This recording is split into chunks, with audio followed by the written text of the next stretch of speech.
Detalle de los nuevos equipos SITOP con diagnosis.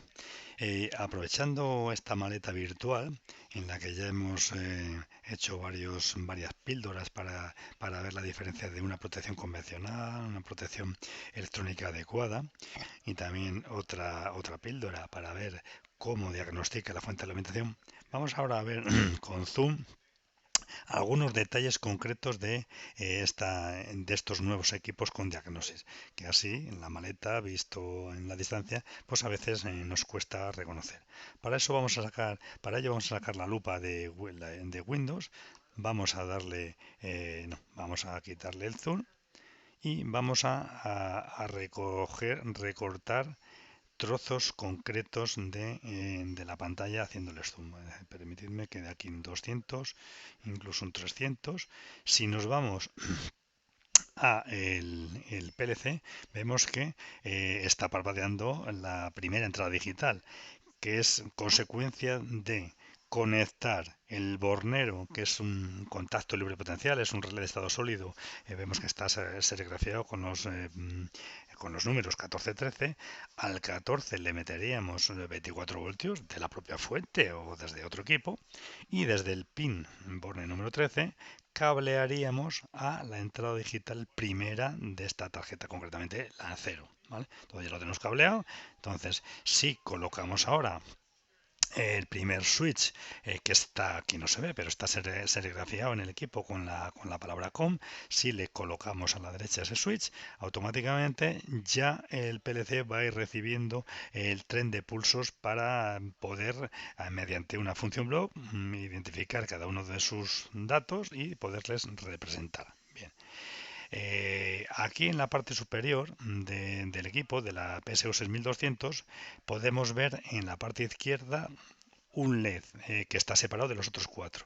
El primer LED que está en la parte superior indica el estado de la fuente, como una fuente convencional. Si luce verde, 24 voltios OK, y si parpadea en verde o luciera en rojo, pues los 24 voltios no están OK, porque hay un corto, porque hay una sobrecarga, por lo que fuera, ¿no? Y en la parte inferior, quito ya ese y a esos los cuatro, hay cuatro LED que indican lo siguiente. Lucirán de uno en uno, de abajo hacia arriba y en color verde para indicar la carga de la fuente de alimentación. Ahora vemos que está encendido un solo LED. ¿Por qué? Porque la fuente de alimentación está a menos del 30% de su capacidad.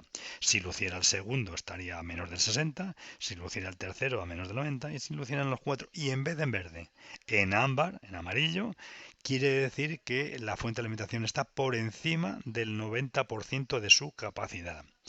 También hay otra cosa, si en vez de lucir el primer LED en verde, el primero, este que vemos aquí, este LED luce en ámbar, se verá además debajo de él se grafea unas letras y eso nos indicaría esa luz ámbar en vez de verde ámbar que la fuente de alimentación está al 90% de su vida útil. Todo será más difícil verlo porque habría que esperar pues es un mínimo de mínimo 9-10 años para que esa fuente de alimentación marcara ese LED en ámbar, ¿vale?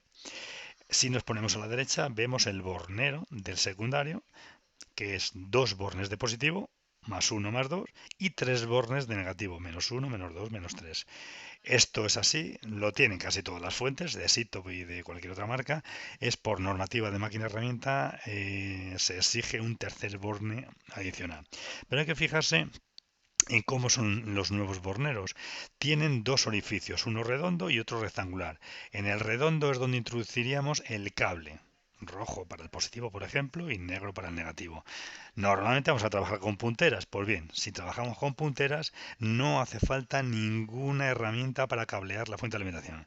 Simplemente presionando en el borne entraría y perfectamente se quedaría sujeto.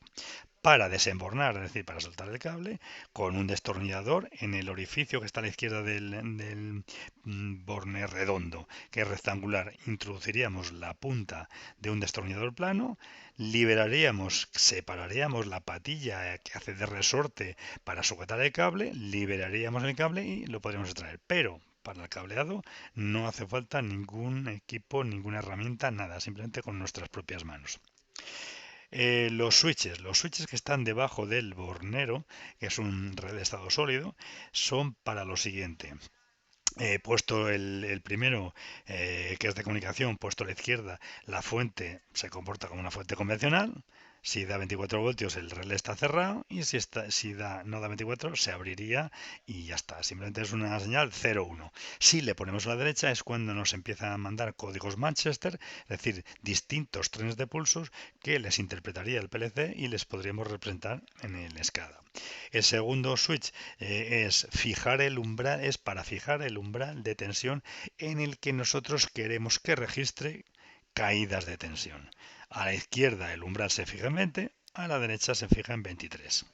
Y el último switch, el que está en la parte inferior, sirve para indicar a la fuente si va a trabajar ella sola o en paralelo. Lo que hace es por dentro activa en su electrónica de control, activa unos diodos, y lo que hace es, si está el switch a la izquierda, la estamos diciendo que va a trabajar ella sola, y si le pones a la derecha, activa en esa electrónica esos diodos, le estás diciendo que va a trabajar en paralelo y por tanto que compense cargas con su gemela, digámoslo así. Debajo de esos switches está el típico orificio que con un destornillador de estrella permitiría regular la salida del voltaje en el secundario, es decir, el potenciómetro de regulación. Y ya en la parte inferior veríamos que está el bornero del primario. Serigrafiado con la letra L1, fase, y NL2 de neutro, ¿vale? Y el tercero con el símbolo de tierra, ¿vale? Esta fuente de alimentación es monofásica, y tiene la peculiaridad, también lo tienen algunos otros modelos de SITO, que es además convertidor DC-DC.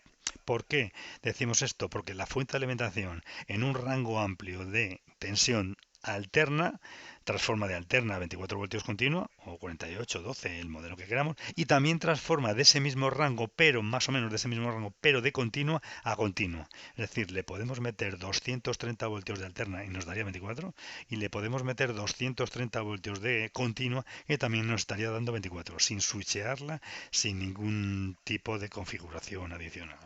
¿Vale? Más cosas que no tiene esta fuente de alimentación, que no se ven, pero porque estamos viendo el frontal, es que tiene la carcasa metálica, que le confiere más robustez mecánica y también mejores prestaciones de aislamiento. Y otra cosa que tampoco se ve porque es interna, una funcionalidad interna, que tiene corrección activa del factor de potencia, de tal manera que incluso cuando la onda sinusoidal en el primario llega cambiada, cortada, incluso con oscilaciones de frecuencia, es capaz de meter y sacar diodos no, condensadores para compensar, como la compensación de reactiva en los motores de alterna, algo similar. Este equipo lo hace para conseguir aprovechar al máximo la energía, nos entre como nos entre, y también tener un mayor rendimiento.